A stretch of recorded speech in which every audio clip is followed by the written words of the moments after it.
Good morning mga ka-PJ. Yan, ngayong araw ay first day ng March. Okay? Panibagong buwan, panibagong bakbakan, panibagong pagkikipag sa palaran. At sana itong buwan na to ay tuloy-tuloy lang ang pasok ng swerte sa atin. At tulad ng mga nakarang buwan, February, o nung nakaraan pa. Ganun pa rin yung routine natin. Maaga tayo lumalabas para maaga din makapagpahinga. Okay? Kaysa yung tanghali ka na lalabas, tapos maghahabol ka, abutin ka ng gabi, abutin ka ng madaling araw. Kinabukasan, puyat ka na naman. Minsan wala kang gana kay inaantok pa. Di ba? Kasi iba pa rin talaga ang tulog sa gabi. Yan. Iwan mo kung napapansin nyo yan. Kapag inabot ka na ng alas 2, alas 3, talagang kinabukasan yan, ang hirap bumangon. Wala pagkabata, sanay tayo. Gabi tayo natutulog, di ba? Bumiyahe na tayo ng araw, tapos biniyahe pa natin na ulit ng gabi hanggang madaling araw. Yun talaga, parang pagod na pagod yung katawan mo. Kaya maganda, agahan mo ng biyahe para maaga nga rin makapahinga. Kumbaga yung gabi tulog mo, kasi doon tayo sanay, gabi natutulog eh. Okay? Pero meron na rin namang iba na sanay na rin sa panggabi. Gabi sila nagbibiyahe, tapos araw tutulog. Kaya lang kung ito nga, grab ka, tapos hindi ka umuwi sa inyo, na tapos gabi ka nagbibiyahe, araw ka natutulog, kaya hirap matulog sa araw. Kung maingay matulog sa gabi, mas lalo na sa araw maingay, gising na lahat ng tao. Tapos hindi lang yun, medyo mainit na. Kailangan na hirap na makatulog ng hindi ka naka-aircon, na hindi naka-antar yung makina mo. Tapos nakabukas yung aircon dahil mainit. Yun din ang dahilan kung bakit ayaw kong abutan ng madaling araw na nagbibiyahe, no? Matulog ka alas 9 ng umaga, wala na eh, mainit na eh. Maghahanap ka na ng puno na masisilungan para may matulugan ka. Ang hirap nun. Tapos marami nang nanguhuli, marami nang naninita eh. Pag gabi ka kasi natutulog, makakatulog ka ng maayos. Kung araw na daanan ka lang dyan na natulog ka dyan sa baka sitay ka, paalisin ka, di ba? Pag gabi, wala masyado. Lalo dyan sa may Makati, kung dyan ka matutulog, dyan sa may Balero, yung mga parking dyan, wala nang bayad, di ba? Sa araw may bayad dyan, tapos 3 oras lang.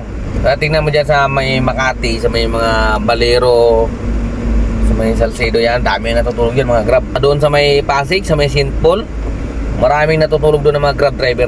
Malamig doon eh. Sa wala pang bayad pag gabi. Okay? So yan na nga, bakbak tayo ngayong araw. Sana makarami tayo ngayong araw ay Sabado, no? March 1, 2025. Kaya tara, antabayanan nyo ako at tignan natin kung suswertin tayo sa unang araw ng March. Let's go! So ayan, bago nga pala ako nagsisimula mga ka-PJ, lalong-lalo na kung galing ako nag-offline, kunwari kumain ako, tapos nag-offline, o kaya yung matutulog ako, no? Tapos mag-u-online na ako ulit, di ba? Kailangan bago ako magsimula, ang ginagawa ko dyan ay nire-restart ko. Yan, i-restart ko lang ng ganyan. I-reboot mo lang ng ganyan, o kaya i-restart ba, rest lang yan eh. Yan, i-restart mo lang ng ganyan. Para kung sakaling merong naipit dyan na booking, kasi di ba yung cellphone natin, parang computer, di ba? Nire-restart din siya. Para kung sakaling may mga naipit dyan, kasi minsan di ba yung bago tayo nag-offline, kung may pumasok na sana na booking, meron ganun eh, naka-reserve na sa atin. Kaya minsan di ba pag nag-offline tayo, minsan may nakalagay, are you sure? You have a booking for you. May ganun di ba? Kaya inano mo, in-offline mo, may maaaring naipit yun doon sa system, di ba? Ngayon, tataka ka kung bakit ang tagal mong mapasukan. Kasi nga may naipit siya na booking. O kaya minsan napapansin natin parang mahina yung internet natin, no? Nakalagay your slow connection nakalagay. I-restart mo lang yan. Mawawala yan. Bumalik ulit sa normal yan. Lalakas ulit yung internet natin. Okay. So, ganun lang ang ginagawa ko. Yan guys. Medyo bad news. Tigil pasada muna tayo ngayon. Ay. Pauwi ako ngayon.